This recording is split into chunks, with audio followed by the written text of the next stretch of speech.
The Nintendo Switch 2 launches this June. At first glance it might seem unrelated to the Pokémon TCG, but consider this: every major Pokémon game release has historically influenced the card market, and with Pokémon Legends Z-A slated for late 2025, could the Switch 2 set the stage for another market shift? So let's explore how this new console might impact the Pokémon card landscape. The Nintendo Switch 2 is projected to sell 15 million units in its first year alone. That's then not just loyal fans through upgrading. A chunk of that will be entirely new players, especially younger fans and returning adults who skipped the first Switch generation.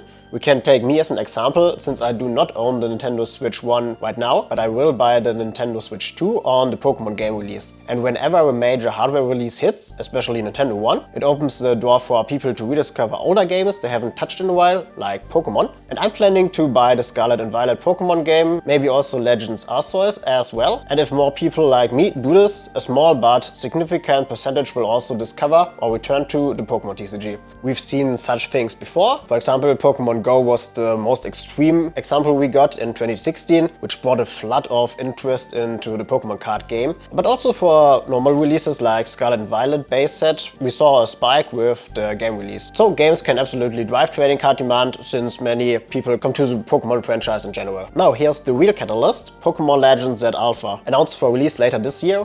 And this isn't just any release, it's a return to Lumoy City and the Kalos region, one of the most fan-requested areas to revisit. If you watched the trailer, we saw there are also new mechanics in the combat system, which will be an interesting new gaming element. And so that release has some implications for the TCG. The potential reaction could look something like this: the release of the Switch 2, which brings us new players. Therefore we got an increased interest in Pokémon in general. Then we get the Z-A release from the Pokémon game. And then maybe another nostalgia wave is triggered. And also then it shifts over to the TCG and it creates a demand spike. And that demand could show up already slightly before the game releases at the end of the year, because of the Nintendo Switch 2 release and players rediscovering the Pokémon games. Besides Zelda and Mario, Pokémon is definitely one of the hottest games for Nintendo Switch players. If you found this video interesting until now, feel free to subscribe to my channel. Now, what cards could be affected? Whenever a new Pokémon game gets announced, especially one revisiting an older region, there's often a noticeable uptick in interest for cards that relate to the content of the game. This doesn't always mean specific cards skyrocket instantly, but sometimes it's more a gradual increase in demand across an entire category. What we often see is this: popular Pokémon featured in the upcoming game start getting more attention, then older cards of those Pokémon begin to sell more frequently, content creators start showcasing related collections, and then sealed products and sets tied to that generation quietly gain value as the interest builds up. And this effect compounds when the new game draws in both returning players and first-time fans. Even if just a small percentage of those players explore the TCG, it creates a wave of new demand that can ripple through the market. And it's not about hype alone, it's about visibility, and when a Pokémon is in focus, collectors notice it. Now coming to the question, should you buy cards right now? Here's where it gets tricky.